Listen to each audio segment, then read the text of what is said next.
ಹೊಸ ಘೋಷಣೆ ಈಗಾಗಲೇ ಕನಕಪುರದವ್ರು ಕೂಡ ಭಾಳಷ್ಟು ಬೆಂಗಳೂರು ಸೇರಿತು ಅಂತ ಖುಷಿಯಲ್ಲಿದ್ದಾರೆ. ಇವಾಗ ಚನ್ನಪಟ್ಟಣ ಅಂದರೆ ರಾಮನಗರನೂ ಬೆಂಗಳೂರು ಸೇರುತ್ತೆ. ಹೌದಪ್ಪ, ಈಗ ಒಂದೆರಡು ದಿನ ವೆಯ್ಟ್ ಮಾಡಿ. ನಾವೆಲ್ಲ ಬೆಂಗಳೂರು ಜಿಲ್ಲೆಯವರು, ಬೆಂಗಳೂರು ಜಿಲ್ಲೆಯವರು. ನಿಮ್ಮ ಟೆಕ್ಸ್ಟ್ ಬುಕ್ ತೆಗೆದು ನೋಡಿ, ನಾವೆಲ್ಲ ಇದ್ದಿದ್ದೇ ಬೆಂಗಳೂರು ಜಿಲ್ಲೆ, ಈಗೂ ಬೆಂಗಳೂರು ಜಿಲ್ಲೆನೇ. ನಮ್ಮದು ಹೊಸಕೋಟೆ, ದೊಡ್ಡಬಳ್ಳಾಪುರ, ದೇವನಹಳ್ಳಿ, ಮಾಗಡಿ, ಕನಕಪುರ, ನಾವೆಲ್ಲ ಬೆಂಗಳೂರು ಜಿಲ್ಲೆಯವರು. ನಮಗಿರೋ ಹೆಸರನ್ನ ನಾವ್ಯಾಕೆ ಕಳ್ಕೋಬೇಕು? ನಮ್ಮ ರಾಮನಗರ ಡಿವಿಷನ್ ನಮ್ಮದು, ತಪ್ಪೇನಿಲ್ಲ. ಆ ಡಿವಿಷನ್ ಆಗಿ ಉಟ್ಕೊಂಡಿರ್ತದೆ. ನಮ್ಮ ಜಿಲ್ಲಾ ಕಚೇರಿನೂ ಅಲ್ಲೇ ಇರ್ತದೆ.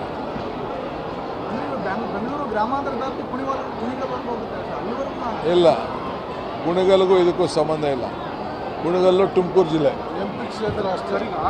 ಇಂದಿದ್ದಂಥ ಕುಮಾರಸ್ವಾಮಿ ಅವರು ರಾಮನಗರ ಮತ್ತು ಚನ್ನಪಟ್ಟಣವನ್ನು ಗೌಳಿ ನಗರವನ್ನಾಗಿ ಮಾಡಿ ಅಭಿವೃದ್ಧಿ ಮಾಡ್ತೀವಿ ಅಂತ ಹೇಳ್ತಿದ್ರು. ಅಂದರೆ ಪಾಲಿಕೆ ಮಾಡಿ ಪ್ರಭಾಕರ್ ಹುಳಿಯ ಕೇವಲ 10 ಗುಂಟೆಯಲ್ಲಿ 50 ಲಕ್ಷ ಗಳಿಸ್ತಿದ್ದಾರೆ. ನೀವು ಕೂಡ ಅವರಿಂದ ಕಲಿಬೇಕಾ? ಅವ್ರ ಜೊತೆ ವಿಡಿಯೋ ಕಾಲ್ನಲ್ಲಿ ಮಾತಾಡಬೇಕಾ?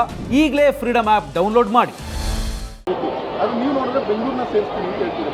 ಅಲ್ಲಪ್ಪ, ನಾನೇನು ಹೇಳಿದ್ದೀನಿ ಅಂತ ನಿಮ್ಗೆ ಅರ್ಥ ಆಗಿಲ್ಲ. ಅವ್ರು ಹೇಳಿದ್ರು, ಅವ್ರಿಗೆ ಅಧಿಕಾರ ಇತ್ತು, 2 ಸತಿ CM ಆಗಿದ್ದರು, ಮಾಡಿದ್ರ? ನಾನು ಹೇಳ್ತಾರೆ, ನಾನು ಮಾತು ಮಾಡೋಕ್ಕೆ ಹೋಗೋದಿಲ್ಲ. ನಾನೇನಾದ್ರು ಮಾತು ಕೊಟ್ಟರೆ ನಮ್ಮ ಮಾತು ಉಳಿಸ್ಕೊಳ್ಳೋದು. ಅದಕ್ಕೆ ನಾನು ಪ್ರಯತ್ನ ಮಾಡ್ತೀನಿ. ಚನ್ನಪಟ್ಟಣದಲ್ಲಿ ಸೈಟ್ ಅಂತ ವಿಚಾರವಾಗಿ ಪ್ರತಿಯೊಂದು ಸಭೆಯಲ್ಲಿ ಮಾತಾಡಿದೆ ಸರ್. ಗಡುವು ಏನಿದೆ ಸರ್? ಇಷ್ಟು ದಿನದೊಳಗಡೆ ಆಗುತ್ತೆ ಮನೆ ಸೈಟ್ ಅನ್ನೋದು? ಈಗ ಫಸ್ಟು ಟ್ಯಾಬಲ್ ಮಾಡ್ತೀವಿ, ಯಾರು ನಿಜವಾಗಿಲ್ಲ ಅನ್ನೋದು ಲಿಸ್ಟ್ ಮಾಡ್ತೀವಿ. ಕೆಲವರು ಮನೆ ಇರೋರು ಒಂದು ಸೈಟ್ ಕೊಡ್ತಾರೆ ಅಂತ ಅರ್ಜಿ ಕೊಟ್ಟಿರ್ತಾರೆ, ಅದೆಲ್ಲ ಪರಿಶೀಲನೆ ಮಾಡ್ತೀವಿ. ಅದಾದಮೇಲೆ ಎಷ್ಟು ಬೇಕು ಅಂತ ತಿಳ್ಕೊಳ್ತೀವಿ.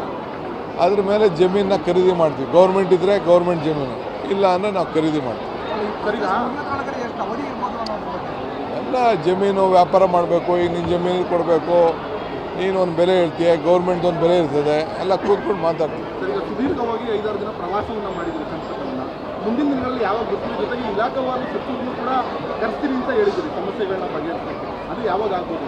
ಬರ್ತಾರೆ, ಅವರೆಲ್ಲ ಬರ್ತಾರೆ. ಎಲ್ಲ ಅರ್ಜಿಗಳೆಲ್ಲ ಫಸ್ಟು ನಾವು ಇದನ್ನು ಮಾಡ್ತೀವಿ, ಸಾರ್ಟ್ ಔಟ್ ಮಾಡ್ತೀವಿ.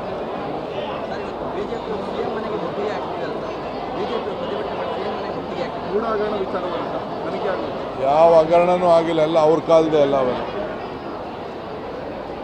ಅವ್ರ ಕಾಲದಲ್ಲೂ ಹಗರಣ ಅಷ್ಟೇ, ನಮ್ಮ ಕಾಲದ ಯಾವುದಿಲ್ಲ. ಅಸೆಂಬ್ಲಿಯಲ್ಲಿ ಉತ್ತರ ಕೊಡ್ತೀವಿ ಬಿಡೋದಕ್ಕೆ.